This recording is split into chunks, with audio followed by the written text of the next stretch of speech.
Section 8. Resale, New Construction, Foreclosure, or HUD. Understanding what the buyer is buying. When we left Ashley in Section 6, she had finally found a house that gave Daniel the look. You know the one. The buyer walks into the living room, becomes unusually quiet, starts mentally arranging furniture, and then whispers, "I think this is the one." Before Ashley writes an offer, however, Daniel wants her to understand something that becomes extremely important in buyer representation. Two houses can look almost identical and still involve very different purchase processes.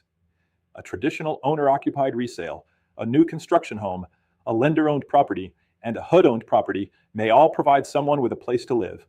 But the contracts, disclosures, negotiation procedures, timelines, property condition information, and seller expectations can be very different. The home Ashley loves is a traditional resale. The owners have occupied it for 7 years, and the listing indicates that seller disclosures will be available. Daniel explains that in a typical Arizona resale transaction, buyers may receive information from several sources, including the seller's property disclosure statement, when one is provided, title information, HOA disclosures when applicable, inspection reports the buyer obtains, public records, insurance-related information, and the buyer's own investigations. Here's where many buyers make a mistake. They hear the word disclosure and assume someone has guaranteed the condition of the property. Daniel explains that disclosure and investigation work together.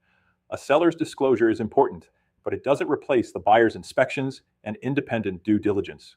Ashley then asks about a brand new subdivision they passed earlier in the day. Wouldn't buying new construction be safer? Nobody has lived there, so nothing could be wrong. Daniel smiles. That's another assumption agents should correct carefully. New doesn't mean perfect.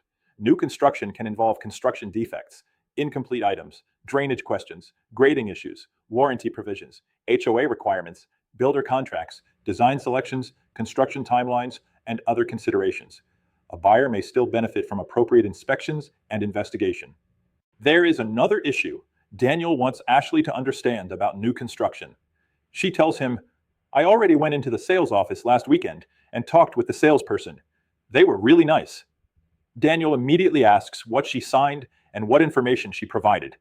Builder sales representatives typically represent the builder's interests, not automatically the buyer's interests. Builders may also establish their own policies regarding buyer agent registration or participation.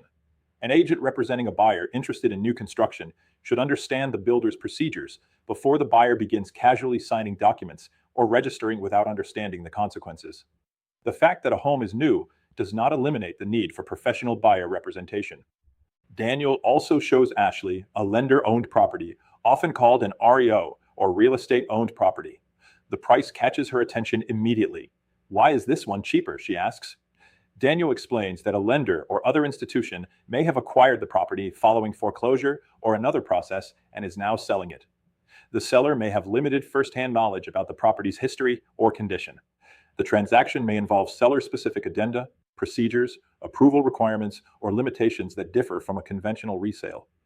The property may also have been vacant for an extended period. Ashley asks, "So if the bank owns it, they must have inspected everything before putting it on the market, right?" Daniel shakes his head. Never assume that. The buyer should conduct the investigations appropriate to the transaction and carefully review the seller's documentation. The institutional seller's limited knowledge can make the buyer's independent investigation even more important. Then Daniel explains another category Ashley may encounter: a HUD-owned home. These properties generally entered HUD's inventory through foreclosure involving an FHA-insured mortgage. HUD has specific procedures governing how its properties are marketed and sold.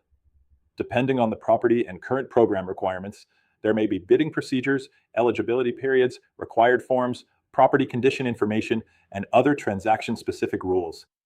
Daniel should not rely on what happened in a HUD transaction 5 years ago and assume the procedure is identical today. Program requirements can change.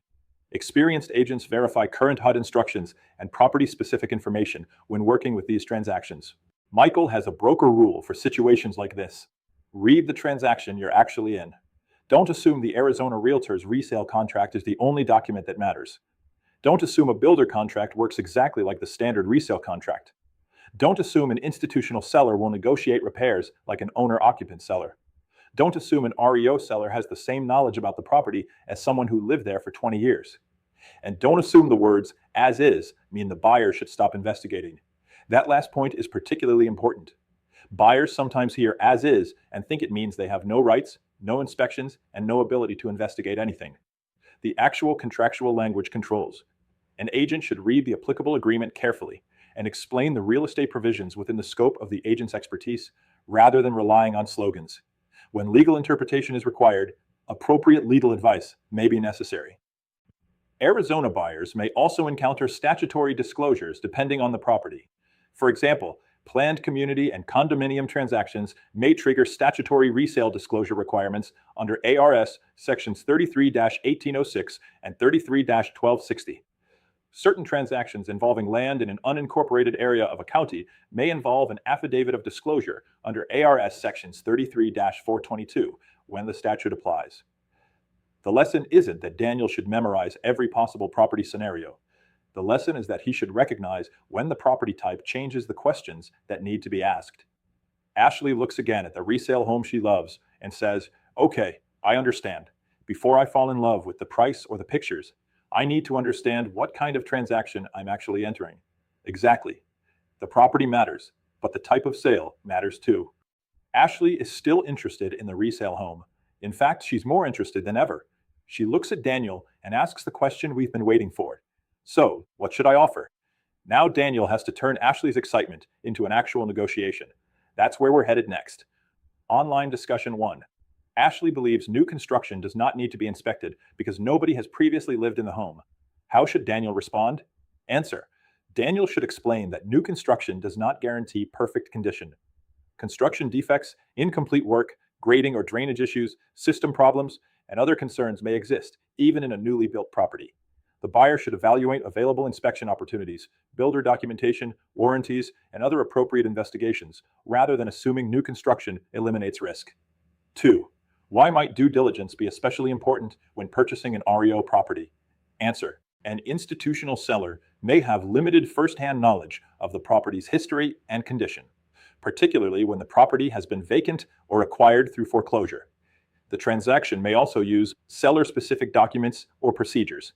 The buyer should carefully review available information and conduct appropriate independent investigations, rather than assuming the institutional seller has verified the property's condition. 3. What does Michael mean when he tells Daniel to read the transaction you're actually in? Answer. Different property and seller types can involve different contracts, addenda, disclosures, procedures, deadlines, and negotiation practices. The agent should review the documents and requirements governing the specific transaction, rather than assuming that every residential purchase operates exactly like a traditional Arizona resale.